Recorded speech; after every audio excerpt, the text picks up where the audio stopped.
પછી મુક્તાનંદ સ્વામીએ પૂછ્યું છે, વાસના ટાળ્યાનો શો ઉપાય છે?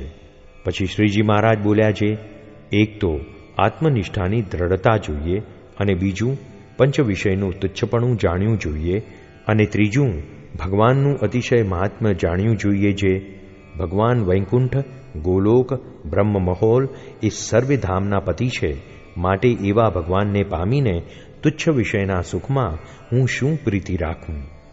એવી રીતે ભગવાનનો મહિમાનો વિચાર કરે અને વળી એમ વિચાર કરે છે, ભગવાનને ભજતા થતાં પણ જો કોઈ ખોટ રહી જશે ને કદાપી જો ભગવાનના ધામમાં નહીં જવાય ને ઇન્દ્રલોક તથા બ્રહ્મલોકને વિશે ભગવાન મૂકશે તોય પણ આ લોકના કરતાં તો કોટી ગણા વધુ સુખ છે.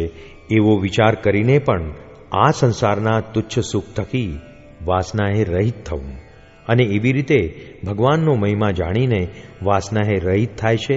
ત્યાર પછી એને એમ જણાય છે જે મારે કોઈ કાળે વાસના હતી જ નહીં, અને એ તો મને વચમાં કાંઈક બ્રહ્મ જેવું થયું હતું, પણ હું તો સદા વાસનાએ રહિત છું એવું ભાસે છે.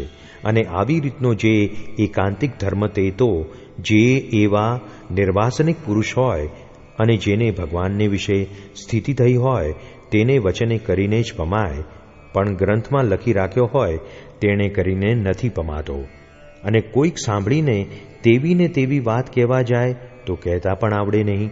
માટે જેને એકાંતિકના ધર્મમાં સ્થિતિ થઈ હોય તે થકી જ એકાંતિકનો ધર્મ પમાય છે. જય સ્વામિનારાયણ દયાળુ. આપને આ વિડિયો પસંદ આવ્યો હોય તો અમારી ચેનલને સબસ્ક્રાઇબ કરો, લાઇક કરો અને દરેક સત્સંગીઓને શેર કરો.